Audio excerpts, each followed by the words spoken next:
assuntos aqui no Jornal Gente para você se informar nesse sábado, dia 10 de maio de 2025. Estamos em contato nesse momento com o Carlos Cavalcante, assessor de economia da Abpeças e do Sindpeças. Vamos falar um pouquinho sobre um novo levantamento que fala sobre a idade da frota de veículos em circulação pelo Brasil.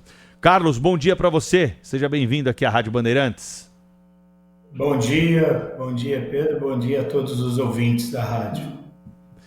Carlos, vez por outra nos deparamos com acidentes nas rodovias brasileiras, muitos deles acidentes graves, com vítimas.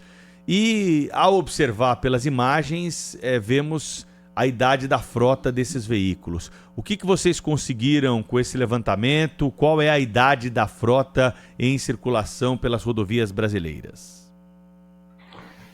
Então, nosso estudo, Pedro, ele na verdade é um estudo que a gente realiza já há bastante tempo, né? E a gente vem constatando que a frota brasileira tem envelhecido, né? Hoje ela tem uma idade média de em torno de 10 anos, 10 anos e 11 meses, mas isso não expressa exatamente as características de cada categoria de veículo. Então, o que eu quero dizer com isso é que, por exemplo, veículos comerciais, veículos pesados como caminhões, ônibus, acabam expressando uma idade média mais alta, né? Ou seja, um envelhecimento maior.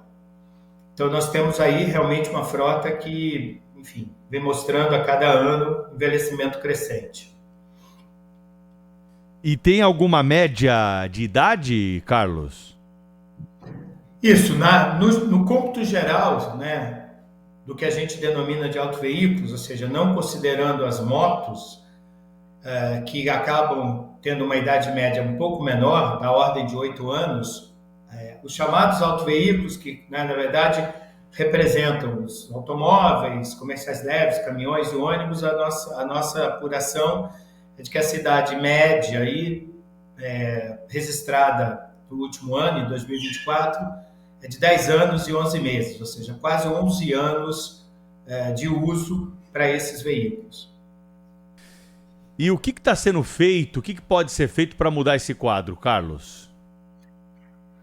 Bom, basicamente, a gente entende que a gente precisa de políticas públicas, né, que, na verdade, enfrentem essa situação. Existem algumas iniciativas em curso, particularmente a Lei 14.440 de 2022, que é chamado Programa Renovar, que procura motivar a substituição principalmente de veículos pesados, né, caminhões e ônibus, por veículos mais novos. A lei foi aprovada em 2022, mas ela ainda depende de algumas regulamentações, né, para que ela possa realmente se tornar efetiva, principalmente de recursos, né, para que se possa fazer essa substituição dos veículos mais antigos por veículos novos. Mas, para além de uma regulamentação e para uma lei dessa natureza, a gente precisa também de campanhas de esclarecimento, né, da importância de você também orientar os agentes de uma forma geral, o cidadão de uma forma geral, a respeito de alguns cuidados, né, que deve ter do ponto de vista comportamental.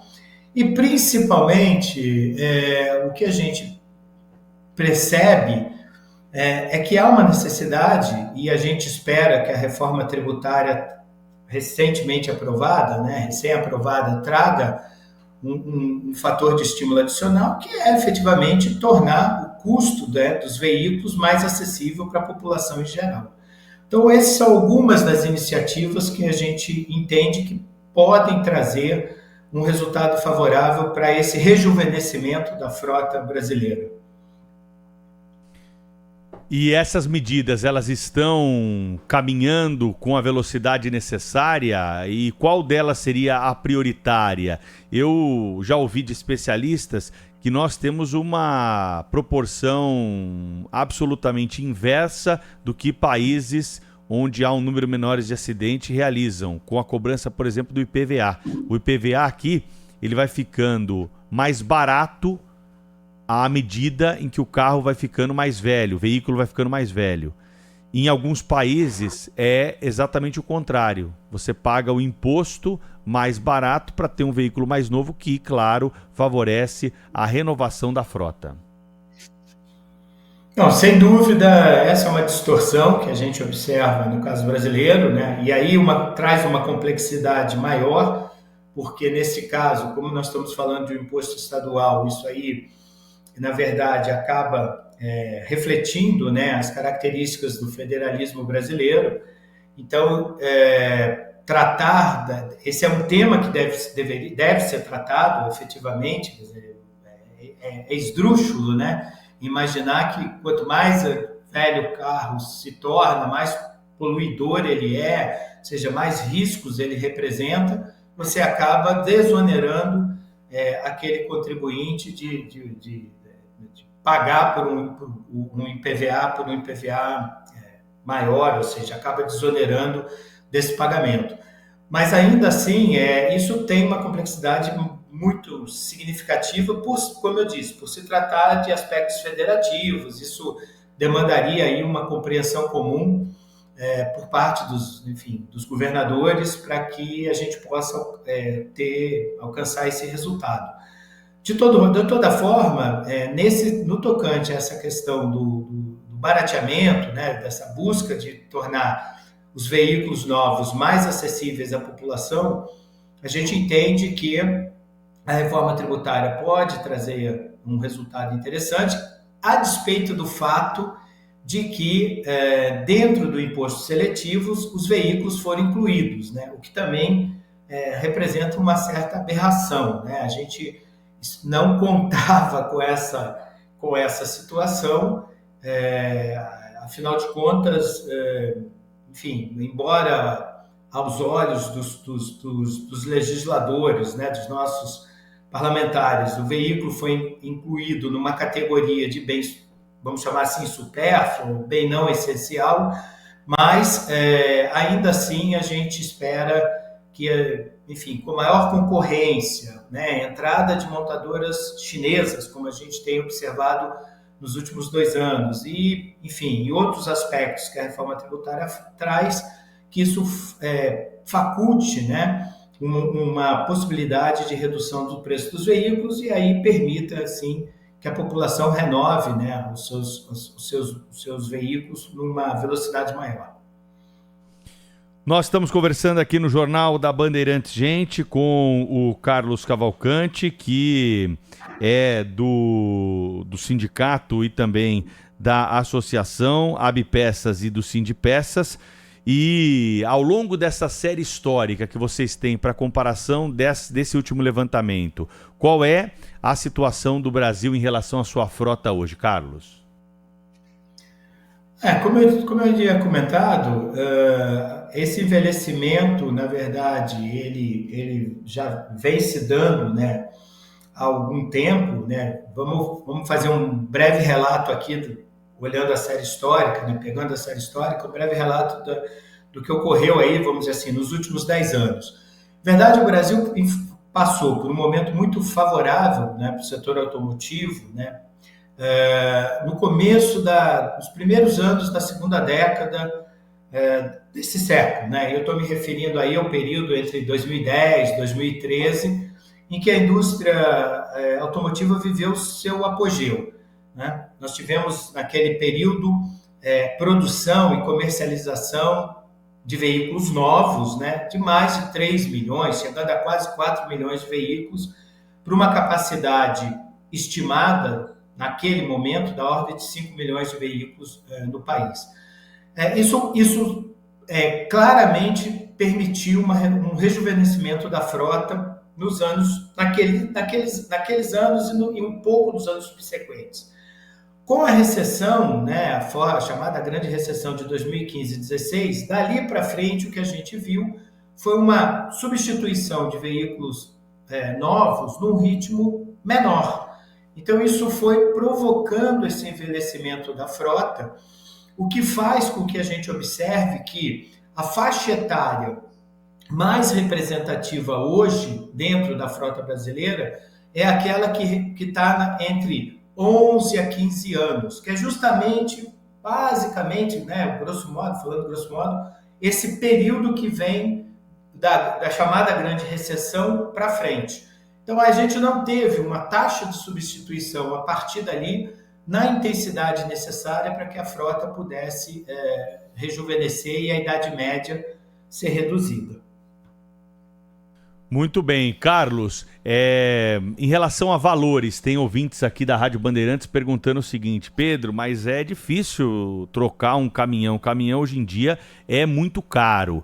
Isso está naquele pacote que você disse de mudanças que precisam acontecer para a gente ter uma frota mais jovem, uma frota mais nova nas ruas e estradas brasileiras? Sem dúvida, Pedro. A gente tem uma necessidade aí de buscar alternativas para que o cidadão possa, né, adquirir veículos a um custo menor. Efetivamente, do ponto de vista do esforço que é feito pela indústria automotiva, amparada inclusive em legislações, né, que exigem, né, mudanças do ponto de vista tecnológico, a gente assistiu aí na passagem, né, na passagem de 2022 para 2023, a incorporação de uma nova tecnologia de emissão, que é chamada Euro 6, para os veículos pesados, especificamente aí, me referindo a caminhões e ônibus, né, mas muito mais expressiva, né, a participação e a presença dos caminhões. Evidentemente que essas mudanças, né, e eu enfatizo, de caráter compulsório, né, isso é exigência da legislação brasileira, faz com que os veículos encareçam, né? Você está trazendo uma tecnologia mais nova que polui menos por conta das menores emissões, mas a desvantagem, né, o fato que desfavorece é o encarecimento dos veículos. O que a gente precisa efetivamente, pelo menos a nosso juízo, primeiro que essa tecnologia e essas mudanças elas venham amadurecendo, né, com o passar dos anos, o que vai permitindo um certo barateamento relativo, né, do preço dos veículos.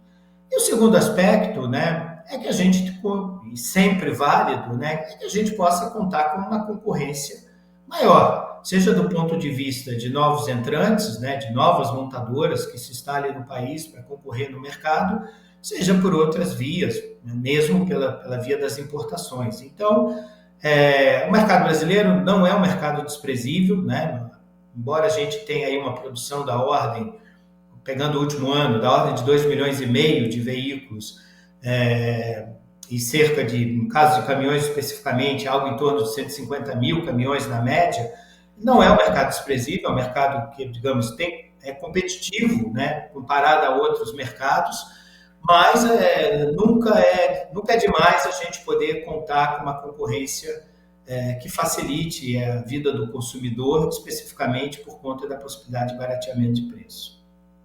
Tem pergunta de ouvinte aqui para o senhor, seu Carlos. Nosso ouvinte Silvio Bartoletti mandou aqui uma questão para o senhor responder para nós. Sempre bem-vinda a participação dos ouvintes no Jornal da Bandeirantes, gente. Oi, Pedro. É o Silvio Bartoletti, estou te ouvindo aí o seu Carlos aí, né? É o seguinte, né? Esse programa Renovar, ele começou alguns anos atrás, aí 2022 foi feito lá a legalização e tal. Mas é o seguinte, não vingou nada. Se o Carlos puder perguntar se teve algum negócio, né?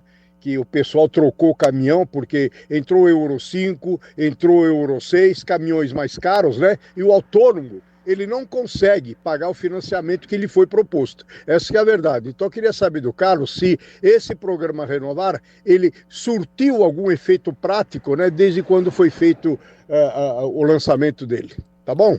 Um abraço, Pedro. Abraço. E aí, seu Carlos?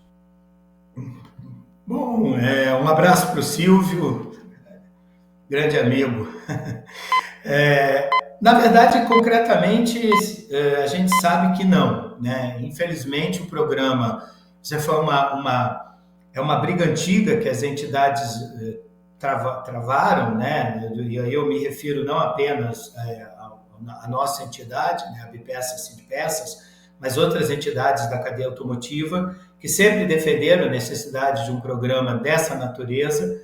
Mas a grande questão, Pedro, é que a gente ainda não achou, e no cômputo da lei a gente tem indicações, mas do ponto de vista prático a gente acabou não encontrando efetivamente uma forma efetiva de promover um financiamento adequado para, sobretudo, os autônomos, né? Sobretudo o pessoal, enfim, que tem o seu caminhão, normalmente com uma idade mais avançada e que não encontra o amparo necessário para poder ter esse estímulo de trocar o seu veículo.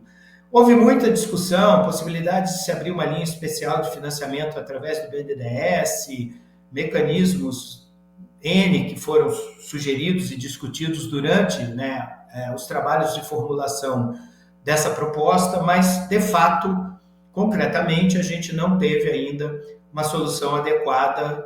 Estamos estudando, há comprometimento, inclusive do atual governo, especificamente do Ministério do Desenvolvimento e do Comércio, para que a gente procure uma solução aí mais adequada para atender esse público, né? E aí eu me refiro especificamente aos autônomos, que são aqueles, digamos assim, dentro desse mercado, aqueles que teriam maior dificuldade, né, para poder enfrentar o alto custo do financiamento de um veículo novo. Os ouvintes estão curiosos aqui para saber o que significa a sigla do Sindpeça e do Abpeça. E o que essas entidades fazem, senhor Carlos?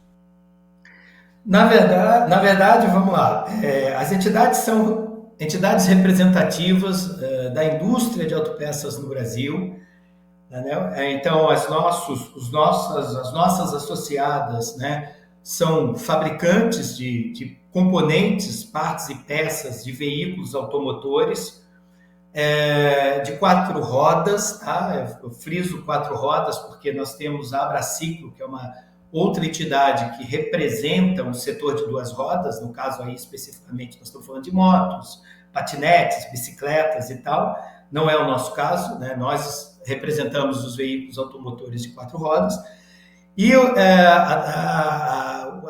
significado das siglas, no caso de Abpeças, é a Associação Brasileira da Indústria de Componentes Automotores, e o Sindpeças é o Sindicato Nacional da Indústria de Componentes Automotores. Então, esse o termo, né, que essas 2 siglas representam. Quero agradecer a entrevista aqui de Carlos Cavalcante, assessor de economia da Abpeças e também do Sindpeças, falando sobre renovação de frota de veículos no Brasil e as mudanças que são necessárias para termos uma frota mais segura, mais limpa, mais em conformidade com aquilo que a sociedade brasileira espera. Um grande abraço para o senhor, obrigado pela entrevista nessa manhã e um bom fim de semana. Obrigado, Pedro. Um grande abraço para todos. Muito obrigado aí pela oportunidade. Valeu. Já que estamos falando de carro, de veículo, vamos circular por São Paulo.